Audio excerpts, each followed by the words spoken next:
Welcome back to another episode of the 5-Star Talk with JB and Millie. Hi guys. So today we are joined by the amazing Mollyzxgames. Hi guys. So thank you so much for coming on. I think our first topic today is going to be about the Pokémon 25th anniversary, which is very exciting. I think we established that was going to be in October. Yes. So the original release date was October 1996. So it's coming up to its 25th anniversary, which is very exciting. So they also released a trailer for, I guess it was a teaser trailer for what they were planning on doing and celebrating. Did you manage to take a look at that? It was the kind of one where they almost used the old game cartridges like dominoes all throughout the past games. I did. I've watched it quite a few times because I'm really excited. I collect the Pokemon cards on the side as well as obviously being really involved with the games. So I'm really looking forward to the new stuff, especially the new sets for the Pokemon trading card game, and Pokemon Go obviously looks really pretty. So it's going to be a good year, I think. So what is it that they've confirmed that they're doing? Because I know at the end especially there was a teaser for, I think they're collaborating with Katy Perry to do a new song, but what else have they confirmed is definitely going to happen? So they've confirmed that for the Pokemon trading card game, they're doing a jumbo set of cards, which are all based on the starter Pokemon, and they're going to be releasing them monthly up until October. And then I believe there's going to be a big announcement in October regarding the Pokemon trading card game, but obviously that's not fully confirmed just yet. They've released a skateboard I've seen. Some longboard, skateboard type thing. I'm not really sure, but I've seen that. And obviously Pokemon Go. I don't know whether they'll obviously announce another big game, because they typically do, but Pokemon Go is just exciting by itself anyway. So, Pokemon Go, what am I saying? Pokemon Snap. Oh, I'm saying the wrong thing. Pokemon Snap, sorry. Which is obviously really exciting, because that's going to be really good on its own, so... It does look really cool, and that's interesting with Pokemon Snap, because I know that they released one a while ago. We never played the original one, but the Pokemon Snap does look so amazing. I'm really tempted to get it, but I'm not really sure. But I think they are planning some very cool things. I think we fell off Pokemon card collecting for a while now, but it's good to see that that's represented in things. But it is odd, because from the trailer that it showed, it was a very nice visual going through all the games and everything. But I'm not sure if it hints at anything in particular, but I think we can probably speculate on what they're gonna do. Yeah, like I say, they've kind of done a little bit of a teaser. I think what they're gonna do is probably announce little bits every month or whatever, and then probably drop a big game at some point. I don't know whether the game will come out this year, but Nintendo have been pretty good for announcing something and then it coming out 2 months later. That was the case with, I believe, Hyrule Warriors. That came out really quick. Age of Calamity, that came out really quick when they announced that. Obviously, the bigger games like Breath of the Wild 2 and stuff, that takes a while, but it wouldn't surprise me if they sort of dropped another Pokemon game and they sort of said, oh, it's out in 2 or 3 months time. So that'll be really interesting. Yeah, especially with anniversary-centric things, because I know that when they did the Mario anniversary, Mario 35, it says that was released later that day. Home Circuit only took a month or so to come out, and 3D All-Stars, it was a 2-week wait since that Direct for it to be released. So I guess Game Freak is a different thing than, I guess, Nintendo in some regards. But I do think that we can look at the Mario 35th celebrations to kind of determine a similar thing to what they'd do with Pokemon. Yeah, because that they have confirmed that this is going to be kind of a year-long celebration. Yeah. But I don't know what else they could announce, because I keep thinking, same with Zelda as well, I keep thinking about what they did for Mario and trying to translate that into possibly what they're going to do with Pokemon. But I can't, because there's no Pokemon representation in Mario Kart, so I don't think they're going to do any collaborations with Home Circuit. I don't think they can fit Red and Blue into a Game & Watch system like they fit the original Mario games into a Game & Watch. So it's pretty much all out in the open. I'd love to see Diamond and Pearl remakes. I think that's kind of I guess that's like the generic thing that people are saying, but that's my dream thing, because I played Emerald, that was my first Pokemon game, but the first one that I remember completing was Diamond and Pearl, so I think that would be nice. Yeah, like you said, I've seen a lot of people saying, Diamond and Pearl. I think it's kind of due as well, because it's been a while since it's been out. I've seen possibly Let's Go Johto. So how they did the Let's Go Eevee and Pikachu, they could possibly do that for Gen 2. Whether they do like, I don't know, Let's Go Cyndaquil or Let's Go Totodile, I suppose that'd be pretty cool.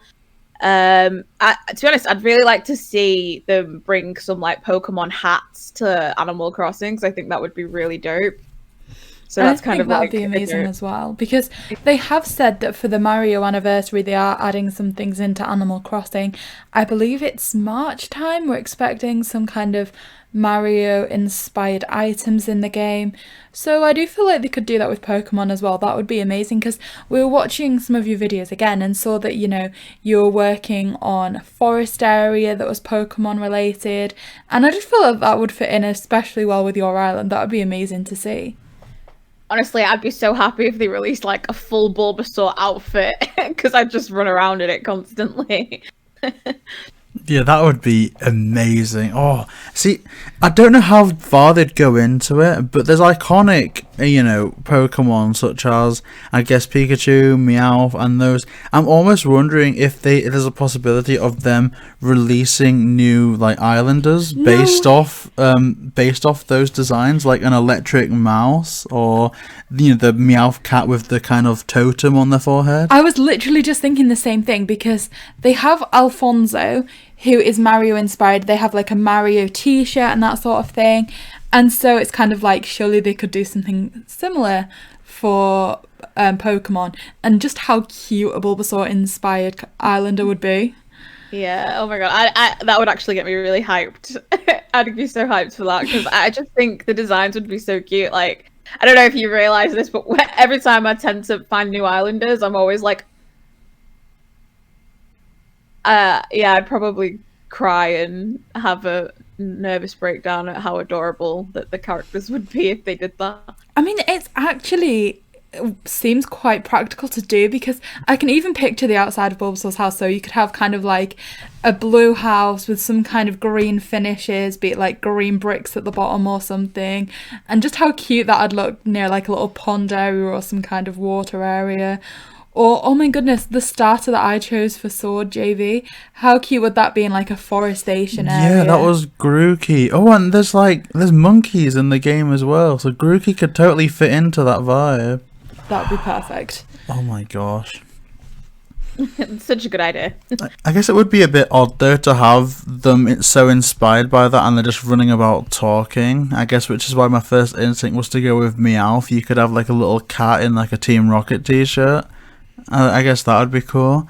They could even put a limited time on it, like, because it's the Pokemon, anniversary for this year only. On Nook Mile Hunts, you can find these islanders. I guess that would favour time travelling though, wouldn't it? Yeah, I guess so. Or although even... you can time lock things. That's true.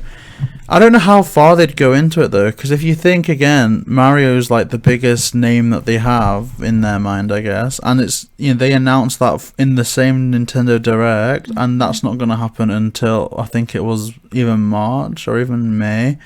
So if they did do a Pokemon announcement, next month, I think it would be very late in the year, although it could make the October date in terms of that, if that's what they're going even for. all the way up to December, it's a year-long thing, so... Yeah. Anyway, it's going to be really interesting to see. I'm excited. Yeah, for sure. And I suppose then that goes on to some of the games, because that you've mentioned, Let's Go Johto, I think that would be a pretty good idea. Now, obviously, it would be better to almost have held off on Let's Go Eevee and Pikachu and released it this year, because you kind of want to remake the first games to an extent, if that's what it's a celebration of. But I think the Let's Go Eevee and Let's Go Pikachu games were actually really good. I've not completed them yet, but we saw that you did a really cool tier list of all those Pokemon games, and you thought that they were quite good. Yeah, I really liked the Eevee and Pikachu game. With me, I've played Pokemon obviously since it first came out. I think the first Pokemon game I got myself and had and like actually played all the way through was Pokemon Silver on the original Game Boy. I played Red, Blue, and Yellow, but I only played them briefly. Like when I'd go to my cousin's house, she'd have it, so I'd play it a little bit. I never had my own console to actually sort of play, if that makes sense. But the first one I actually had was Silver, so it does have a bit of a special place in my heart. When so I was a little kid, I used to play it every single year, and it got up to the X and Y series. And I didn't fall out of love with it, but I just kind of went off it a little bit. I didn't play it as much during like the 3DS lifespan. So when I got my Switch, because I actually bought the Eevee and Pikachu Switch, so the brown and the yellow one with the Eevee and Pikachu on. When that got announced, I was really excited because I was like, I really want a Switch, but I'm waiting for a Pokemon game. I want a Pokemon Special Edition Switch because obviously, like, I have literally everything Pokemon. And I bought it, and I actually really enjoyed it. Like, even the capturing, like, obviously the capturing's got a bit more of emotion type thing, similar to Pokemon Go. And I just enjoyed, I think, the old Pokemon. I think the old Pokemon will always be, like, a really special place for everybody for nostalgia reasons. So I'd love to see a Let's Go Johto, because I'd love to have, like, to revisit Silver again. I know they remade Silver already, like the Soul Silver on the DS, but I'd love to have, like you said, the Let's Go Johto, because it's got a little bit of a different spin on it, but I'd love to see those Pokemon again, like sprout up and catch them all and go shine. But yeah, I do think that those Let's Go games were good, and that being translated into Johto would be cool. And in a way, I think the Let's Go games did pretty much what, you know, some of the more recent remakes, you know, on the 3DS failed to do. For example, I know you mentioned that you didn't really like Omega Ruby and Alpha Sapphire, which I kind of felt the same way. I did like them, it seems, a bit more, because I think being the first games I remember was Emerald, but I almost feel that because Pokemon had evolved in such a way that they'd streamlined things, where the Pokemon Center and Pokemon Mart was in the same building, you could customize your characters by buying them clothes, and you can customize their skin tone and all that. And then when they remade Emerald and, you know, Diamond and Pearl, it was kind of like, we just want to make Diamond and Pearl again, but with revamped, you know, graphics, without, you know, taking into account the evolutions that they made in the franchise beforehand. So I think the Let's Go games, for all this like kind of capture mechanic that was a bit, you know, controversial at the time, I think it managed to remake the games, but also incorporating what they've done differently as well. That was for the best. Yeah, definitely. Honestly, I'd love to see a fully fledged Emerald remake, because, like you, like, Emerald's probably one of my favorites as well.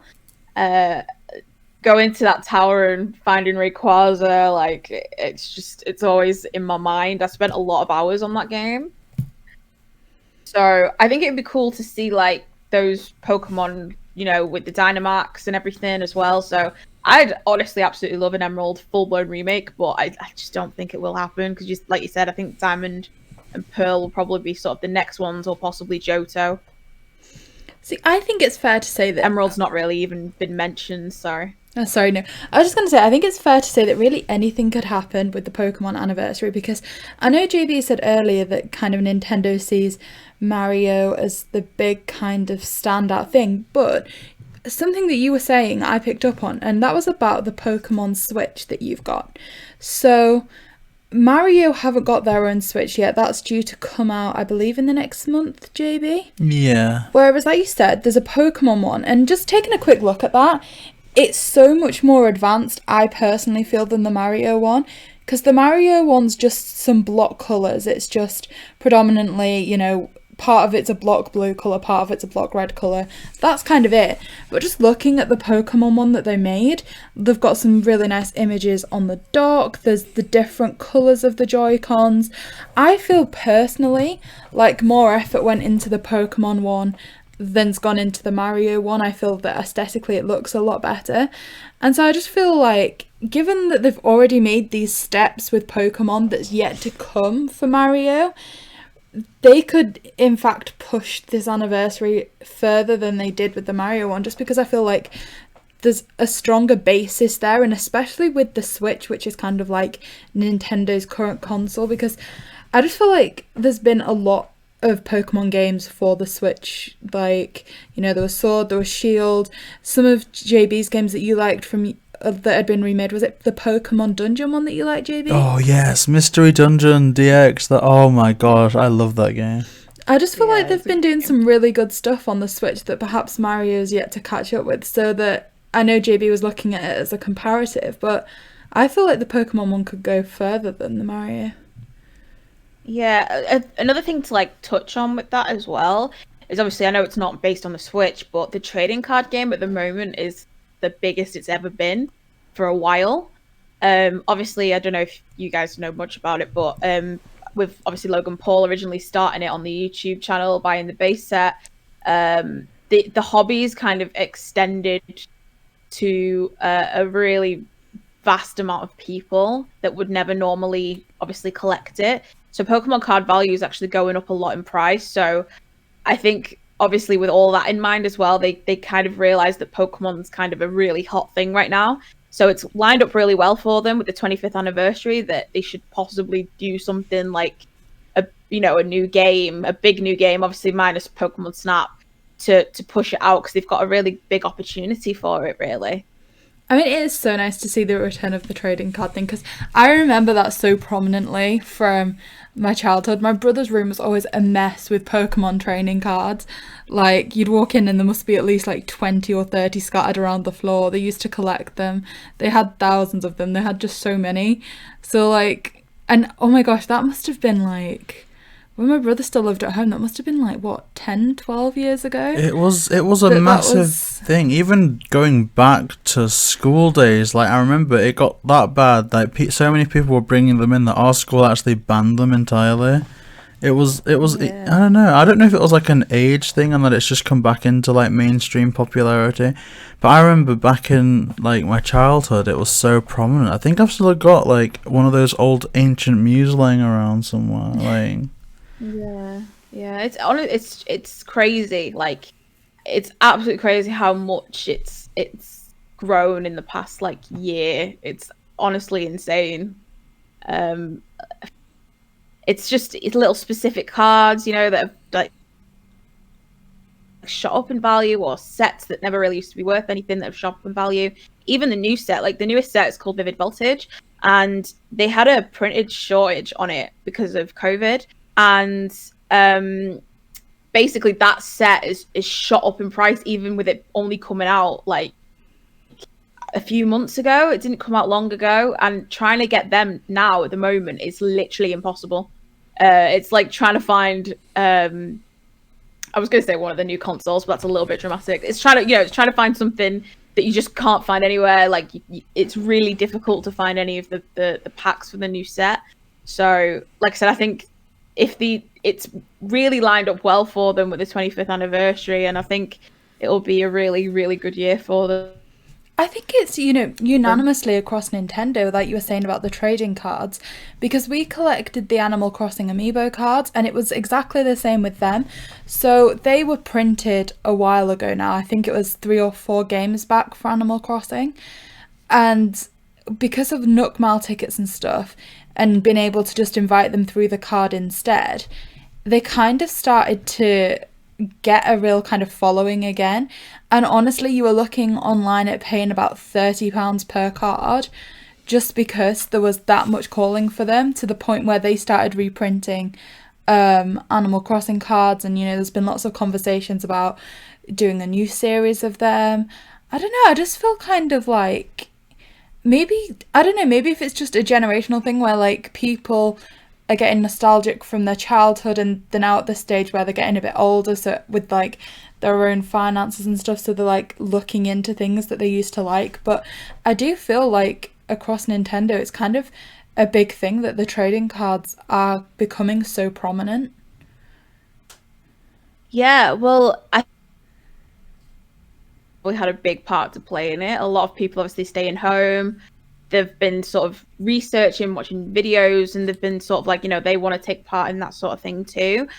I read somewhere as well, I don't know if it's correct, but obviously the new consoles came out this year, well, last year, 2020, the PS5 and the Xbox Series X, and it said somewhere that the Switch sales was like #1 still, like even in 2020 with obviously the new consoles. Gosh. Obviously, I know that the new consoles had a big shortage, but Switch apparently absolutely, which is bizarre. So they're going stronger and stronger, aren't they? Which is great. Yeah, I mean, I think a lot of people do favor Nintendo. I don't know, I personally prefer Nintendo. For me, I was never really big on gaming when I was young. And to me, Nintendo's consoles were always more fun, more accessible. Like, one of the first consoles that I really, really played was the Wii. I just loved that, and I feel like it was one of the first consoles that really introduced like wireless remotes and all that sort of thing, because growing up my mum had this huge hatred of anything with wires. So if I wanted to play on my PlayStation 2, she hated that for the duration of me being on that there was wires sprawled across the floor and stuff. Whereas with the Wii, you could just kind of have it set up at the opposite side of the room, and I don't know, so I feel like that was the first console that I was really allowed to enjoy. And I just feel like Nintendo have kind of always been quite a few steps ahead.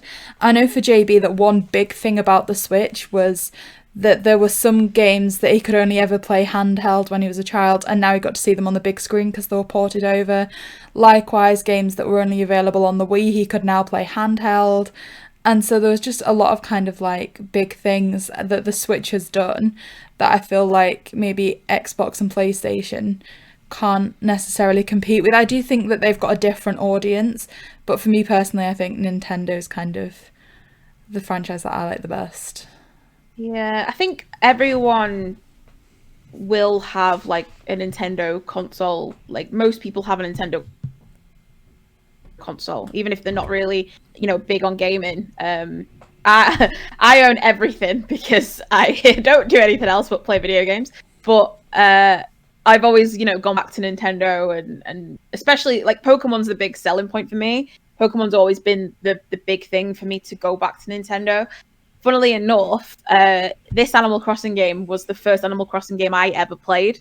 So that was really fun because I didn't really, I remember everyone hyping it up on the DS, and there was a Wii version as well and a GameCube version, I believe. But I just remember I got it a little bit late because it came out in March, I want to say, last year. Yeah, it's kind of like the start of the pandemic, I think. Yeah, it was. And I got it on my birthday, which was 2 months later. And I just remember, I think for the entire month, we were just coming out of lockdown, but the entire month I was just on it constantly. And I just, 9 hours a day, I'd just be, like making, burying trees and just putting things everywhere and doing all that. And then I'd research it a little bit more. So Animal Crossing's got like a nice little place in my heart now. So now I've got a bit more of an excuse, because I do sometimes dabble in a Mario game, but it's not what the big point is for me. Like I said, typically it is Pokemon for me, but I've found a new love for Animal Crossing now, which is really cool as well. Yeah. See, I don't know. I don't know if this kind of influences my decision for Nintendo or something, but I feel like a lot of the games that I see for PlayStation or Xbox don't necessarily appeal to a female audience. You can't always have a character selection where you get to choose gender, that sort of thing. But I feel like Nintendo has set it up for the entire family, be it children, be it adults, be them male, female. It just kind of is more inclusive for everybody. Yeah, definitely. Like you say, I think with me, I've always just been, I just play a lot of video games. I love video games, but I think, like you say, the good thing is with the Switch, it is literally anybody can play it. Like my mum watches my YouTube videos, and she has no idea about Animal Crossing, and she doesn't really know much about gaming. But every time I upload, she's like, "You should have picked this islander. You should have done this." And she doesn't have a clue about the game, but she's really like into it. And I know if I sit her down with like my Animal Crossing, she'd sit on it for ages. I know she would. But every time I ask her, she's like, oh no, I don't want to, get too involved in it, and she'll end up, forgetting stuff that she needs to do. But it is very much a console for everyone. The good thing is as well with Switch is obviously they're now porting over, the big AAA titles. You see games like Doom, Skyrim, Witcher, all on Switch. So it's really, I think, expanded itself like beyond what it was just a family console. It's expanded itself for like probably hardcore gamers as well, with those titles obviously included, which is, I think, a really, really good step in the right direction. See, I can completely relate to what you're saying there about your mum and things, because my mum hasn't really played a game console since some of the earliest Nintendo consoles, like 25 years ago, when she used to play with my older brother. And just recently, JB and I introduced her to Mario Kart on the Switch, and she thinks the controls are the most stupid thing in the world, that they're too small, that she's always pressing more than one button at once because the controls are now that small. But she thinks it's the most brilliant thing in the world. Like, she literally sits there screaming when she's like in second place, to the point where my dad always ends up leaving the room because he just can't cope with the noise that she makes. But it is just such a family inclusive thing. Any of the Nintendo consoles, really, from the Wii to the Switch, they are the sort of thing where, like, my mum's 43 years older than me, and we can both sit down and just like I said, she's screaming like a little kid playing on Mario Kart. It's so fun. Yeah. They've definitely cracked the formula, and oh my, it's just nice to see it. Especially recently, there's just been so many celebrations for them. Like, obviously, I think the pandemic really got in the way of Mario celebrations and everything, but it's just nice to see that with the Pokemon anniversary this year, the Zelda anniversary this year. It just seems to be a really good time to be involved in the community, just to see what comes to light. I don't know, I think maybe Pokemon will have been affected by the pandemic as well, because a part of me kind of thinks that there's more. I know this is like a weird thing to speculate on, but going back to the new Katy Perry song, I don't know if that was meant to be some big thing, like a reveal at a concert or like a celebration Nintendo festival, or if it is literally just they recorded something because the movie for Pokemon this year is going to be a celebration and it's just going to be played in the end credits. But it does seem like there's more to the celebration than I think, we even realise. Well, one thing I thought with the Katy Perry thing is, obviously, I think it was something like electric, and it had obviously the electric symbol. Obviously, I know Pikachu's the main mascot for Pokemon typically, but it could be maybe another Detective Pikachu, possibly. With you saying about films and stuff, because I haven't really looked at what sort of films will be coming out this year for Pokemon. I'm assuming something will be coming. Whether they, do like an animated one like they typically do, but they could possibly, you never know, drop like an announcement for another Detective Pikachu film, which would be really exciting, actually.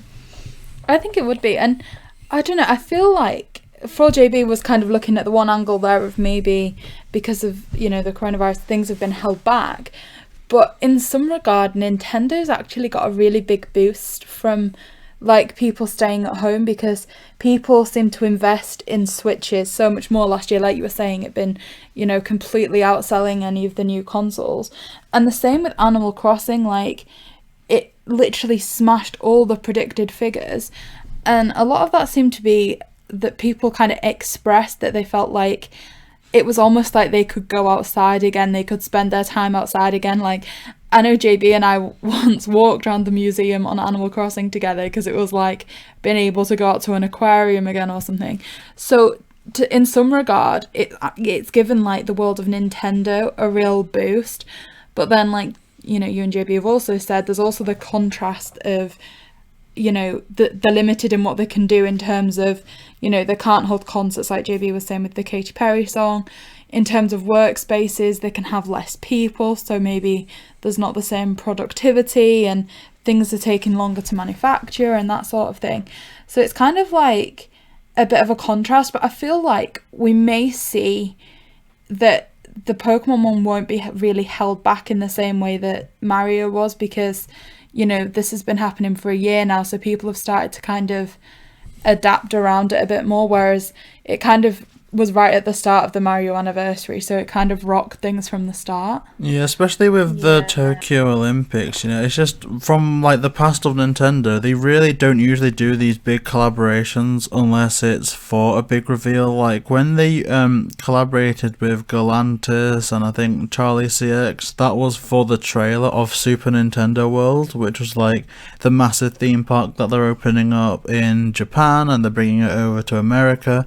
So, I don't know, just a part of me has me thinking that this new song is for something much bigger than a special film or something, but then I'm concerned that whatever they had planned for this year could be affected negatively. Yeah, I think it's like you said, it's a bit of a weird one, isn't it? Because obviously they ended it with that, so you have got to think, what is it going to be? Is it going to be something huge?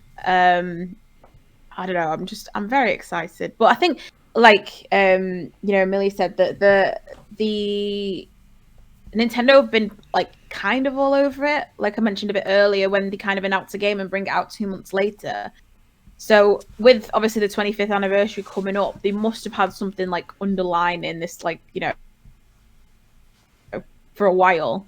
But hopefully they've managed to sort of get it sorted before everything's sort of happened, and it's just a bit of an awkward time, I think.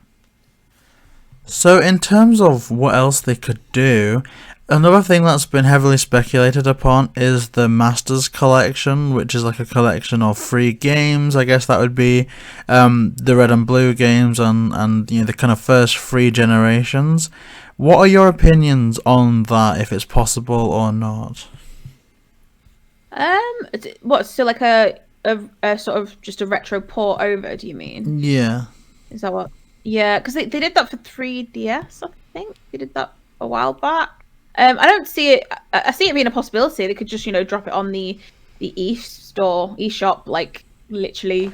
They could just say, one day, like in a direct, oh, by the way, Pokemon Yellow is coming to the eShop, download it for $7.99. Like I could see them doing that because of, like I said, the whole nostalgia hype with Pokemon at the minute.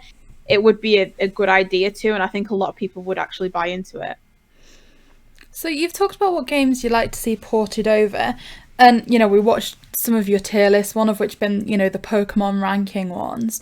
So if you could choose like any game that Pokemon have done to be ported over to the Switch, or that's already on the Switch, for there also to be kind of a big DLC attachment where they elaborate on that game, where they expand upon that game, where they almost kind of give you an entire new post game after it, that it can be anything from back from the GameCube to now. Is there any game that you would really, that's maybe quite nostalgic for you, that you'd like to see something just a bit more than a port over done with, something that's like entirely new content attached to it? It's a really hard question because I have like 3 or 4 in mind, but I'd probably say it'd be Silver, just because that was the game that I played all the way through. And with Silver, and obviously it was the first one that had the day and night cycles, and I used to play it in bed, and I'd pretend I was sleeping, and my mum would come in and check on me, and I'd hide it under my pillow and pretend I was sleeping. And then when she'd leave, I'd go back on it. It was just one of those games for me that I never ever put down. So I'd love to see a whole like expansion on Silver and Gold. Lugia is like one of the best legendaries ever as well. So obviously I'd love to see Lugia. But then on the other hand, I think Emerald would be a really good one as well for Rayquaza. And obviously I spent a lot of time on that one. So if I had to pick, I'd pick Silver, but I'd love Silver or Emerald, really. You know what? Emerald, I think, would rock. You had a hint of that at the end of Omega Ruby and Alpha Sapphire in the Delta episode, but it was kind of just, I don't know, it was just a bit of a reason to have Rayquaza in there, which is good, obviously, because they can't leave them out. But oh my gosh, Emerald, I have so much love for Emerald. I remember one time I had like a whole save file, and just because I wanted to, I restarted it, And I don't know if this is possible nowadays. I think you can't reset until you get a shiny. But on one of my resets, I actually got a shiny Trico when I chose them as my starter. And because I thought, because it was a different colour, I thought my Game Boy was diseased or something, so I just reset it. And I only found out what a shiny was halfway through Pearl. And I was like, oh my gosh, what have I done? Oh no. So I do have a lot of love for Emerald. Oh my gosh! Like, do you have any? I guess you mentioned pretending to be asleep, but do you have any like funny Pokemon stories at all? Gosh. Well, my mum still buys me like Pokemon related gifts every year for like Christmas and birthdays. So like currently right now I'm sat in a Pikachu dressing gown. And I asked for this off my mum, and I'm 25 years old, and I'm not ashamed of that. I'm just trying to think. There's Pokemon's like got a really sort of big part like of my life. I always come back to it. I can't really think of anything in particular apart from obviously like going to my cousins, and all I'd do is sit and play her Game Boy Color because I didn't have my own. I used to have a game on Wii, which was Pokemon. It was like the Pokemon Diamond and Pearl. It's like the battle one. I can't remember what it was called. Oh, it was like it wasn't Stadium, it was, was Stadium. it? It was Battle Revolution, I think, or something. Battle Revolutions. I used to play that on like the Wii, like when my parents was like kind of out the house, and I would literally like throw the ball with my Wii remote and be like, oh my god, I choose you. Like I would fully like role play that. Like I did have no shame. I would like fully be into it. But yeah, like it's crazy because Pokemon, like a lot of people have always said, oh, you'll grow out of games or you'll grow out of this, and I'm sat here surrounded by Bulbasaur plushies and Pokemon plushies and Pokemon merch, and I'm like, I still love it, and I think I'll always will love it. So. See, I always get JV some kind of like Pokemon merch for his birthday and for Christmas.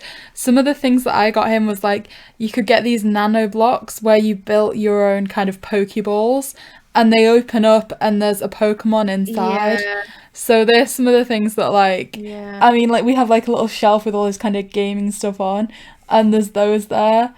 Oh my gosh, you've also got the little plushies as well. The one downstairs near the fish tank. Oh yeah, the little. I've got all the Gala. Well, not all the Gala starters. All of them except for the bunny, Score Bunny. But because it's a water type, we've got it near the fish tank. Oh, I love that. That's so cute. Like, that's adorable. When I stream, like Bulbasaur's like a big thing for me. And I obviously stream on Twitch, like 5 days a week typically. And I have like a literal like Bulbasaur shrine as my background. And like any new person that comes in are like, oh, I wonder what your favorite Pokemon is, or but Bulbasaur and Wailord have become a bit of a meme on my my Twitch channel. See, on our channel it's KK Slider. JB's got a little shelf directly in between our two shelves of uni books that's all KK Slider. So he's got a KK Slider pillow, a Pro Controller, some Amiibo cards, some plushies.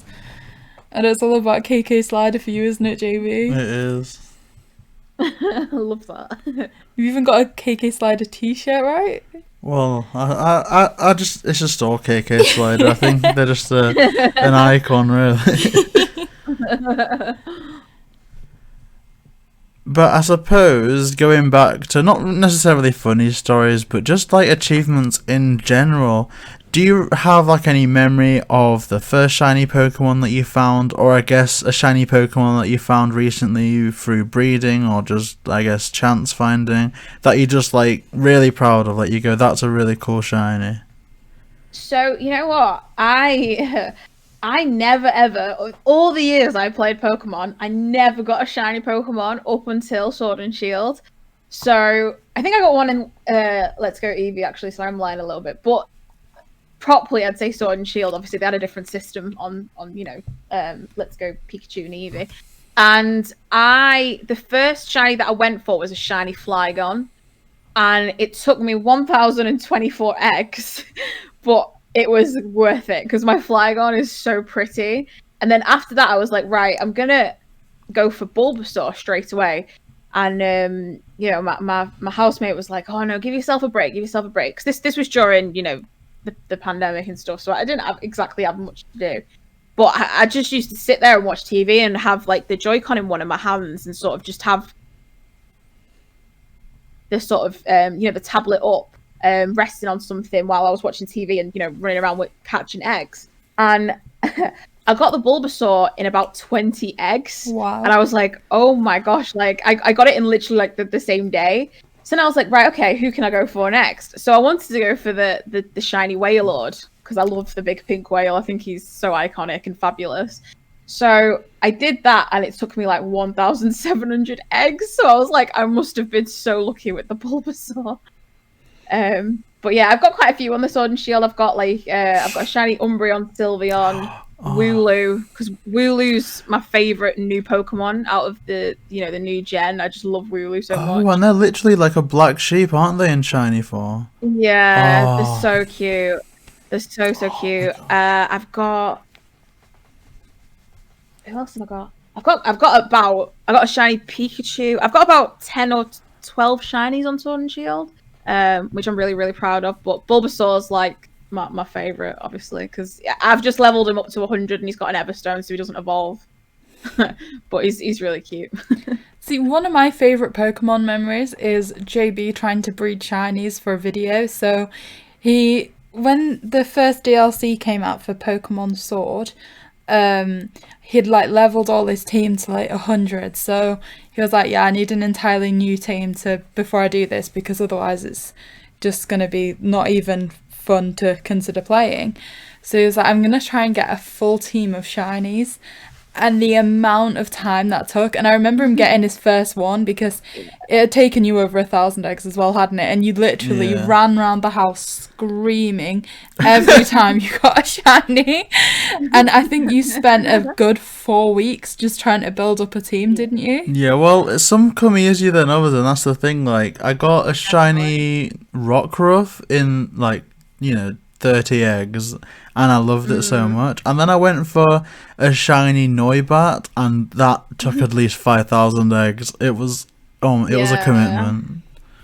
And I think the worst thing was for me was at the time my housemate was shiny hunting too, and he had about 3 shinies, and each shiny took him less than 50 eggs.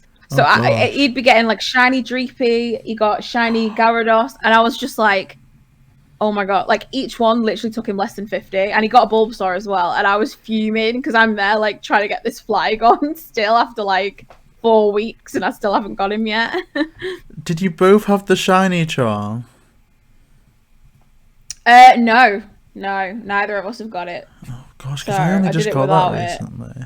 I did all mine without it. I did it with the you know, the Ditto strategy. There's the Masuda method, the kind of foreign language Ditto. Yeah, that's the way I did it. But I think it's always going to take long, even with the shiny charm. I don't think it's just one of them. It's a hit or miss, I think. Yeah, definitely, and it is just so fun. I really want to do it. At some stage, I think I'm committed to like getting a full-on living dex of shiny Pokemon, but I think I'll be mid-50s by the time I accomplish that. Yeah, I'll take you quite a while, but it'll be worth it. Definitely be worth it. Oh, it's just amazing, and hopefully I can get back into that as well. Now, in terms of Sword and Shield, it was actually very refreshing to see your Pokemon tier list and just hearing some positivity with Sword and Shield. Like, admittedly, some of your opinions on the 3D games, the 3DS games, were making me cry, but it's just such a breath of fresh air to hear someone talk positively about Sword and Shield, because that just gets criticised so much. So did you manage to kind of explore the Isle of Undra and the Isle of Armor and the Crown Tundra at all? Yes, I got the DLC. I played some Crown Tundra a couple of days ago, actually. Speaking of it, I've not finished either of them yet, but I with the wild areas, I love exploring them, like, and just, you know, running into random Pokemon and stuff. So I've done about like half of each one. So. And what was your opinion on that versus a third version, like, you know, Emerald or Platinum? I think it was good because they weren't like the DLC. I think was quite inexpensive, so I like the fact that, you know, they were adding on the DLC. I always found typically, apart from games like Emerald and Crystal, that third game for me always felt a bit sort of bland, I'd say. Especially with like the Black and White era, when they did like Black and White 2, I was a bit like, oh, like, you know, this is, I don't know, it just kind of felt wrong to me. So it was cool for them to actually expand on the wild areas, because the wild area in Sword and Shield is like one of my favorite portions of the game. So it's nice that in the game now we have technically 3 wild areas. And they're really pretty too. Like, I know sometimes the graphics gets a little bit sort of slated, but I think they're really nice. And the fact that your Pokemon can chase you, and I had my big pink Wailord like behind me in the sea, and it was just so cool. And I just think, for me, the game, I really enjoyed it because I enjoyed the Pokemon that's in the new series. So a lot of the Pokemon in like the 3DS era, I kind of forget the names, and they were a bit confusing, and I don't know, I just didn't really fall in love with many of them. Whereas in this new franchise, there's a lot of Pokemon. Like I said, Wooloo is like one of my favorites now. Yamper is adorable, the little corgi electric pupper. You've got like, you know, Dreepy, Dragapult. The Pokemon in it for me are a lot better, and I think that's what's really pushed Sword and Shield like in a positive way for me, is the actual Pokemon. Because if I like the Pokemon, I'll enjoy the game. And then obviously playing it on a TV as well is obviously like, you know, a huge thing, like not being able to like have to be stuck playing it on handheld mode. So I really liked Sword and Shield, even as like, you know, a person that come from sort of the first generation.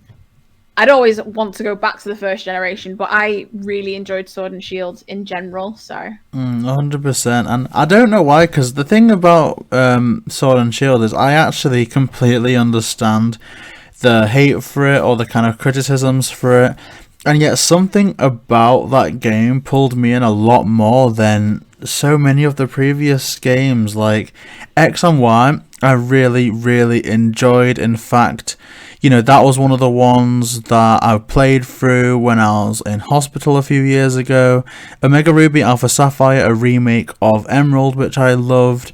But I don't know, Sword and Shield definitely did hit differently, and I don't know if it was that it was on the Switch. I don't know if it's just biased, you know, because it's based off the UK. I don't know if I felt like I had to represent, like, I mean, something about that was just good. I mean, for me, it was my first Pokemon game, and I just loved it. It felt like there was something for everyone. Kind of like the wild areas were just so advanced in like their imagery. It was absolutely amazing. And JB and I almost share an account for it now, in that like I try and complete the curry decks. Yeah. He's trying to get like shiny Pokemon. And honestly, it was just so funny in that it's a really accessible game for like even new starters with Pokemon, because I remember, was it the Champions match at the end when I actually defeated them quicker than you did, and it was like your 12th Pokemon game and it was my first. It hurt me. It's just such an accessible game to play. I love it. Yeah, I really like the Dynamax stuff as well. Yeah, definitely. Because I wasn't a huge fan of the Mega Evolution stuff. Like, some of them are really cool, but the whole like the Z Ring and the Sun and Moon era, I think it, for me, it lost a bit of interest. But I think the Dynamax thing is a really like fun way to bring it back or incorporate it all. I also think it was really nice. Some of the things that they did, like I think it was in the middle of COVID where it almost encouraged you to get into contact with like your friends and stuff. So oh my gosh. JB started spending so much time speaking to one of his old friends from school, because he found out that they were both playing Pokemon Sword and they were trying to like defeat things together.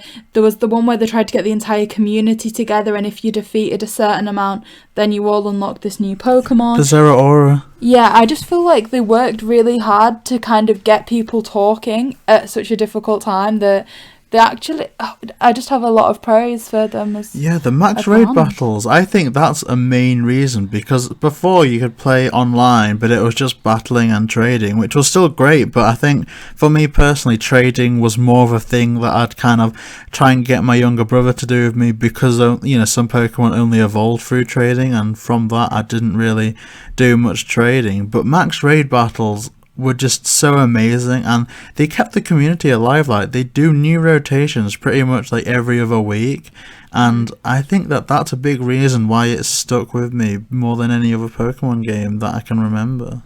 Yeah, like the on Crown Tundra, they've introduced the bigger raids as well, which I think's really cool, like having the legendary at the end. My mod for my Twitch channel, Elka, shout out Elka. He loves them, and we did a community night with raids, and honestly, it was probably one of the most fun Twitch streams I've like ever done. Just because it is like, you've got to be tactical with those type of raids, and we just had a laugh, and it was so much fun, and I just thought, like, I really feel like it was such a good decision for them to do. It was. I mean, I just loved seeing how involved JB got with it, because, like I said, I think, the lockdowns and things were so difficult for everybody. And then, a lot of people kind of shut themselves off. They were isolating from everybody. And like I said, it just made people reach out to certain people again. Like, I think I once woke up at about 3 a.m. to JB sat up on the Switch doing one of these raids with his friends. Oh no. Going, stop shiny flexing, go away. Well, no, it annoys me because we would literally be up against, a 5-star Gyarados. And because this guy had like a shiny Groundon or something, he'd just throw them out just to prove that he had the shiny, and it's like, we're gonna lose, stop it. It's crazy. But no, I guess another kind of kooky question. I don't know how involved you've been with the films, but do you have a favourite Pokemon film? Because I know I do, even though I've missed like the last 6 or 7. I know that I definitely do, so I was wondering if you did as well. So I feel like saying the first one, the first movie is obviously like the big thing to say. I really enjoyed Pokemon 2000, which is the one with Lugia. Yeah, it was such a good film. I've just rewatched that recently, but then I think Detective Pikachu for me was probably one of my favorite films ever, because for me to see a Pokemon kind of like realistic was like such an incredible thing for me. Like the movie actually came out in cinemas a couple of days before my birthday, and I went as a little birthday present with my housemate, and the scene with the Bulbasaurs, I actually cried, because I was like, oh my god, they're just so cute and like realistic, and I was like, why are they not real? But I think I'd have to say, like, recently it would be Detective Pikachu, because I've watched it a million times literally just for the Bulbasaur scene. But I'd say overall Pokemon 2000 is probably one of my favorites. Ah, see, that's really good. I loved the first 2. And 2000 was cool, the soundtrack, there's like a Slowking. But I've actually never seen Detective Pikachu, and I've kind of always wanted to, because I know, Ryan Reynolds is the voice of Pikachu in that. And there's also Justice Smith, who was in Jurassic World, who was really funny in that. But I've actually never got round to it. I should probably add that onto the list. Honestly, it's fantastic. It's so good, and like I said, the just seeing the Pokemon like realistically, it's like kind of, as a big hardcore Pokemon fan, it got like a little bit overwhelming. Like I said, I was like nearly in tears on the Bulbasaur sections, but it's just to see them realistic, it's like, it makes you like, oh, like I really wish they were kind of real, but it's really good. I would really recommend it. I definitely will add that onto our list. It's weird because, again, my favourite Pokemon movies are the ones that can also make me cry, and I know that that's kind of a bit weird to say, but that's why one of my favourites is The Rise of Darkrai, which came out around the time that Diamond and Pearl was out. And oh my gosh, it's just, they have like this song that plays at the end, and it's just so good, and it's so sad. Do you know what? At one point, I wanted to buy an ocarina just to play the Lugia song. I was eBaying like ocarinas, and I was like, am I actually going to commit myself to do this or not? But yeah, I totally get you. Gosh, that's awesome. See, I really want to see classic takes on some of these films, because another one that I really loved was, I think it was just called like Pokemon I Choose You, and it was like a full film, and it was basically like the first episode of the original anime, but if certain things were different. Yeah, it was a good little film. I remember watching it on Netflix, I think, but it came out in cinemas, didn't it? And it was quite a big deal at the time.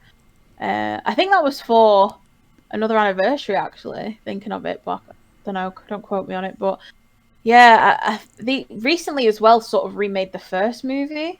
I think that was like last year. Oh or gosh, the year yeah. before, which was a bit like the animation was a bit odd, but I still watched it. But I'd be excited to see what they sort of do soon this year, maybe. Yeah, it will be really, really, really fun to just see it unfold. Like, we literally know so little at this point that it's just, all we can do is speculate, and I feel like we've done quite a good job, covering all grounds of what they can do. Kind of something else that we wanted to talk about with you on the show today is that we've seen that you're very involved with, the Women in Games type of channel, and I don't know, that was just really, really exciting for us, because we'd never heard of it until we started following you on Twitter. Like, is there anything else that you can elaborate with in terms of that? So with that, I actually just stumbled upon it when I was kind of just doing,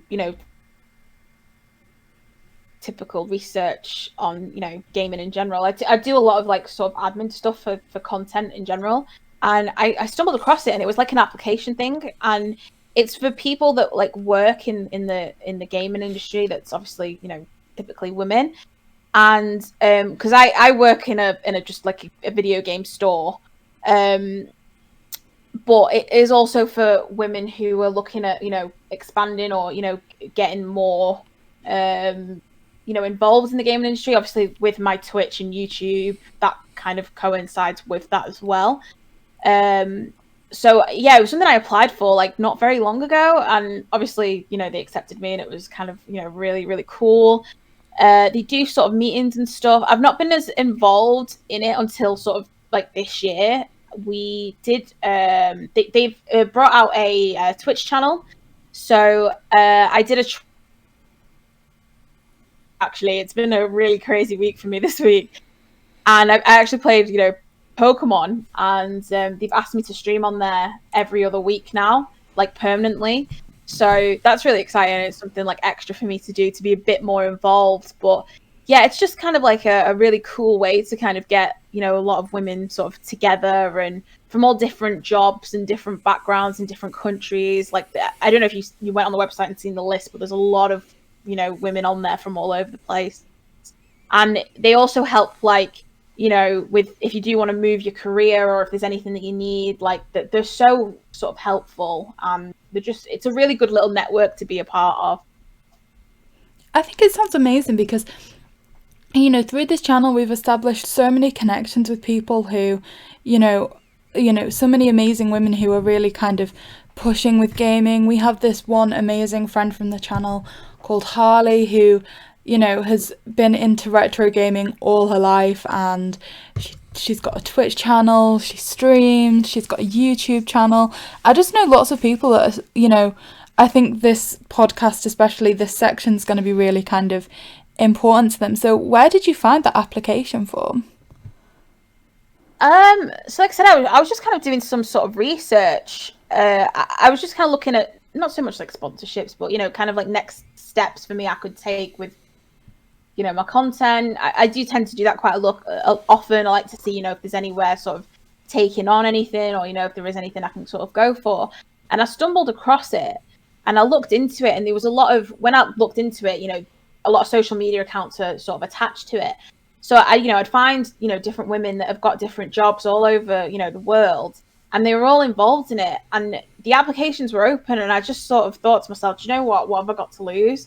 And I applied through the actual website, and I was just kind of like, I don't think this is going to happen, but we could at least see. And then obviously they announced I think there was like 10 or 15 of us when mine got announced, but they're constantly, you know, having new members and putting out applications and stuff. So it is like a really important thing, especially if you kind of feel like maybe a little bit on your own, especially during like the pandemic and stuff. Like I said, they have, you know, like meetings, and they did like a quiz quite recently, and you know, like their Twitch channels just started to become a thing. So if there's any like streamers and stuff, you know, you know, if you get involved with them, it's a really nice way to meet other gamers from around the world that are like female. No, that sounds amazing, because I think especially during the pandemic and people have had, you know, more time and things, there are a lot more people that have started, you know, streaming, content creating. And so to have a place where, you know, you, like you're saying, you can get in touch, you can meet other people that are doing a similar thing to you. I think that especially now more than ever, that's become an important thing, because like I said, that community in itself of, you know, people, you know, starting to think a bit more seriously about gaming is, you know, certainly it's a lot more prominent now. Yeah, definitely. It's always good to see it, you know, grow, and see like so many different people from different backgrounds, you know, getting involved in different games, and you know, doing different jobs, and it's a really cool thing to be a part of. It is certainly really, really inspiring, because I know that there's a lot of people that, you know, that type of inclusion and I guess empowerment means so much to, and I guess to that we'd just like to thank you, because it's just, I don't know, it's just really amazing to see a group of people kind of banding together with the goal to achieve something very positive. And I think in like a kind of a world where so much negative goes on, it's nice to find a corner of the internet or a corner of, I guess, extended reality that just makes you feel safe. Yeah, I honestly, like, I totally agree. I think it's just so cool to have, like, you know, like I said, gamers from all over the place, just, you know, being friends and talking about gaming, and, you know, just not even talking about gaming, but, you know, just having like a conversation, like, you know, even, you know, I've got obviously my Discord channel, and a lot of us talk on there quite regularly, and even just like a simple hi, how are you? Like, I think it really does, you know, help and make, you know, someone's day, especially during obviously the, you know, the pandemic, especially in the UK at the moment. It's great just to have like a community of, you know, gamers talking about random games, or we tend to talk about anime quite a lot because I've been watching a lot of anime, and it's just honestly it's fantastic. It's really, really cool. And I think that's, I think why, or part of the reason why your channel's taken off in quite a big way quite quickly, because you've just got such a great personality that's just, I don't know, it's kind of infectious, because we watched that first Islander hunt, and oh my gosh, it's just so much fun that you can just have like a new twist on things. Like the idea of, you know, color coordinating islanders was just so much fun, because it's something that we've never thought of. You know, there's your standard, okay, the first bear moves in, there's, you know, the first cranky villager moves in, but to color coordinate it, it's just really, really fun, especially in like those situations where there's one that's kind of a similar color but not really that color, and then you have to kind of like research if it's classed as that color, and then there's just that suspense on it. It's just so much fun.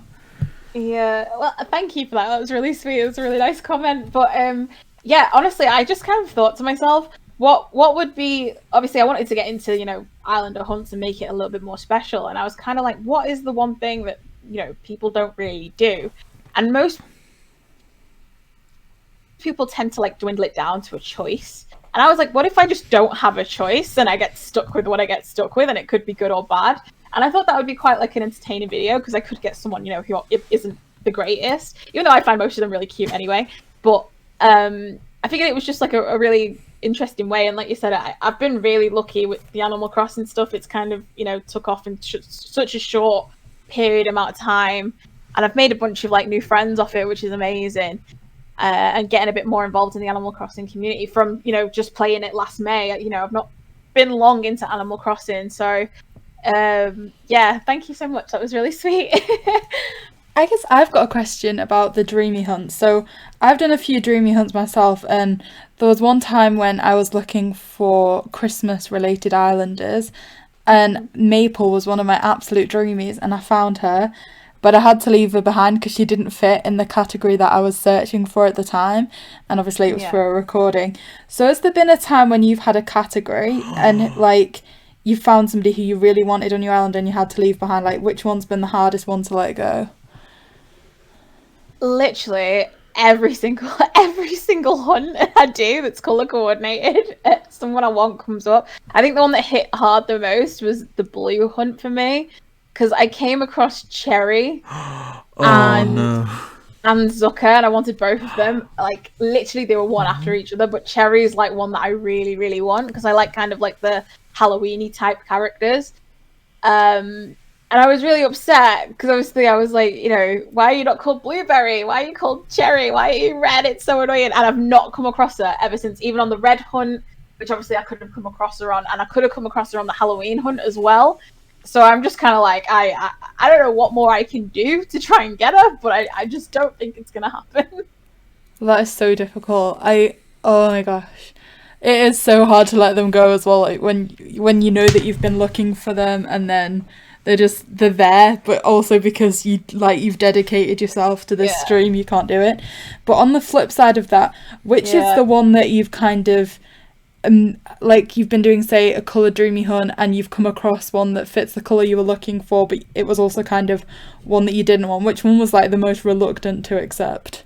Oh my gosh, I'm trying to think. Probably the blue hunt again, I think, because I got Rooney the kangaroo.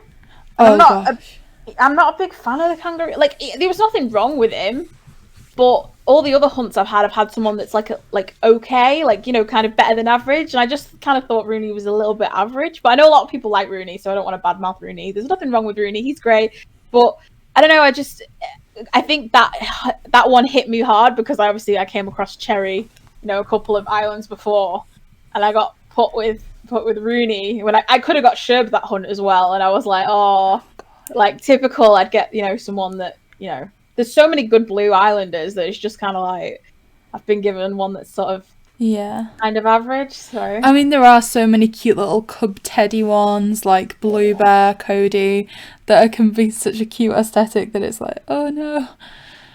Because I think like the kangaroos that have the babies, like we've got Sylvia and Mathilda, the ones with the little babies can be really cute.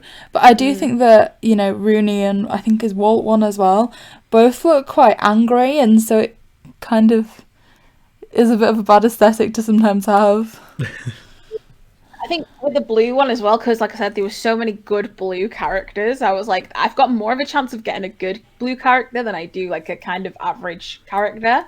And obviously I got the average character and I was like, oh, okay. But yeah, no, there's nothing wrong with Rooney. He's a good guy. He's a good guy.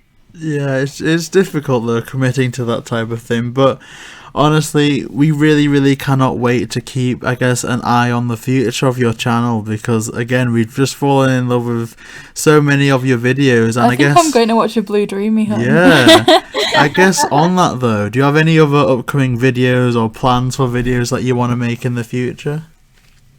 I do. I've got quite a highly requested one coming up, another hunt. I'm not going to say what it is, but it's a very requested one, which probably does give it away because you see it pretty much on every single comment section of, you know, my Animal Crossing videos. I'd really like to do some Pokemon on the channel, I think. I'd love to do some of the trading card stuff, you know, pack openings. Or if they, you know, I might do something with Pokemon Snap. That was something I was, you know, kind of thinking of. I'd love to obviously stay as, you know, the Animal Crossing channel, but I don't really know. I'd like to do something more and maybe, like I said, branch out into Pokemon and have it like a Pokemon / Animal Crossing sort of channel, because my Twitch channel is very different to my YouTube channel. With my Twitch channel, I play whatever I want, and it tends to be obviously like the more mature games, and we play like a lot of horror games, Resident Evil, that kind of thing. And I want to keep my YouTube as like the kind of little Nintendo hub. So yeah, I've got a new island hunt coming within the next week or so, which has been really highly requested. And then I'm going to be looking more into getting Pokemon on the channel, I think.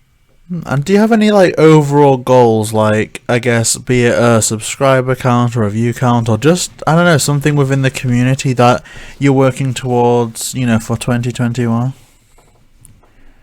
With my YouTube, it's honestly the goal. It's been a weird one with YouTube because it's grown so quickly that I haven't even thought of a goal. Like obviously the goal would have been to be a YouTube partner, but we got that very quickly in 2020.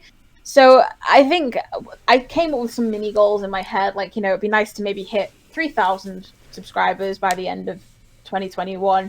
I tend to not go for goals that are too out of the way. I think I'd like to maybe get more involved with my Twitch channel as well, and partner is a big thing on Twitch, but it's very far away. But obviously that's something I'm always working towards. But in terms of my YouTube, I think it's just keep making content and having fun. I want to try and make content once a week, so I think that's kind of like a goal for myself, is to try and get a video out once a week at least. Especially with obviously pandemic at the moment, I can do that because we're kind of in a lockdown here in the UK. But yeah, I think that's kind of my goal, is to just do more. And 2020, I uploaded maybe once every other week in 2020, so it's exciting to start 2021 and just do more. I guess that's my goal for YouTube, just do more of it. That is really, really, really good. Oh my gosh. So I think, sorry to interrupt you there, JB, but I think I was just thinking there, maybe like a good dreamy hunt that I'd like to see is like, if you choose like a species, say like the first pig islander you found, or the first frog islander or something. Yeah, definitely. There's stuff like that I'd love to do. Species, and I've had names thrown about, like the first islander with the letter name beginning with A or B, or going through the alphabet. Obviously, at the minute we're kind of stuck to sort of the color theme, but I'm definitely looking at branching out with the hunts, because I know that a lot of people do like the hunts. The hunts are quite funny because obviously sometimes I can sit down and film them within 2 hours. But I remember the first one I did, the 100 Nookmail ticket one I did, was literally an 8-hour recording. So it's cool because, with the sort of more random ones, it's cool because you don't know how long the recording's going to be. So it's really exciting for me, and I think it's exciting to sort of watch. I guess that's maybe why it's done a little bit okay. But yeah. I really enjoy it. I just enjoy kind of sitting at my desk and finding all these different islanders that I've not really seen before, because there's always a few that I've never really seen before, or didn't notice were so cute or whatever. But yeah, no, I definitely want to do more different types of hunts and not just stick with the colors. So species one's definitely something that I'm gonna probably do at some point. Yeah, I've 100%, because it's just so much fun. We wish that we could do more of them, but it's not always possible, But I guess before we start to wrap things up, is there anything else that you wanted to talk about or touch upon in the discussion? One thing I'm really excited for, and I just thought I'd throw it in, I don't know if you guys have seen it, is the Animal Crossing ColourPop collaboration. Oh, like the makeup. Oh, yes. Yeah. I think the little money highlighters look so cute, because another weird story, I've only really got into like doing my eyeshadow and stuff like during the last lockdown, and I really enjoy like doing makeup. I do a lot of like different eyeshadow looks and stuff. And when I saw this, I was like, they're just so cute, but I feel like I wouldn't use them, and I'd just keep them all sealed and have them on like a little shelf. But the money highlighters are the most adorable thing I've ever seen, but they'll probably sell out like that because they're so cool. With the little eyeshadow palettes, and you've got like the lip crayons, which I think are named after fruit or something. But I'm really hyped for that, which is something really exciting, because that's out I think in a week or so as well. So I know, I mean, I would love to be able to collect them all, but like I feel like the one thing that I see is a bit of an issue with anything Animal Crossing related is they never make enough. So Amiibo cards, they reprinted them, they didn't make enough. 2 weeks later, they were out of stock again. Animal Crossing Switches went out of stock straight away. They made a few more around Christmas, out of stock again. They just don't make enough of anything. So it really is just a chance of luck and remembering the exact day to make sure you get stuff. But oh my gosh, they just look so cute. But I'm a bit like you, again, I don't think I'd want to open it. Yeah, like the highlighters are so cute with the little money bag on. I'm just like, oh my god, I really want them. Just as like a little collection, but I collect far too many things, so it's probably a blessing in disguise that it'll probably sell out and never come back for me because I'll end up just, throwing too much money at it. But I don't have much space in my flat either, so yeah, it'd probably be a good thing if I didn't collect them. But I just thought I'd mention it because I thought it was quite a cool little wacky thing. No, they are so cute. Since it's coming out in a week. Yeah. It is very interesting, very unexpected as well. But I guess to everyone listening, I guess to the podcast, where can they find you on the internet? So all my socials is Mollyzxgames. That'll be YouTube, Twitch, Twitter, Instagram. Pretty much everything is on there. Oh, that is amazing. And of course, links to all of those socials will be in the description down below. And we're hoping to add you to our sub box sometime soon. But honestly, thank you so much for agreeing to come on to the show today, because we really do appreciate it. And we just love your videos so much, and we can't wait to see the future of it. Oh no, thank you so much for asking me. Honestly, I was like so happy. It's the first time I've ever done anything like this, so thank you for having me. Oh, no problem whatsoever. And we really do wish you the best success in the world, because I think that what you're doing is just incredible. Oh, thank you so much, guys. You too. Thank you so much. So I guess to everyone listening, this has been another episode of the 5-Star Talk podcast. Please make sure to like, comment, and subscribe to JB, Millie, and of course, Mollyzxgames.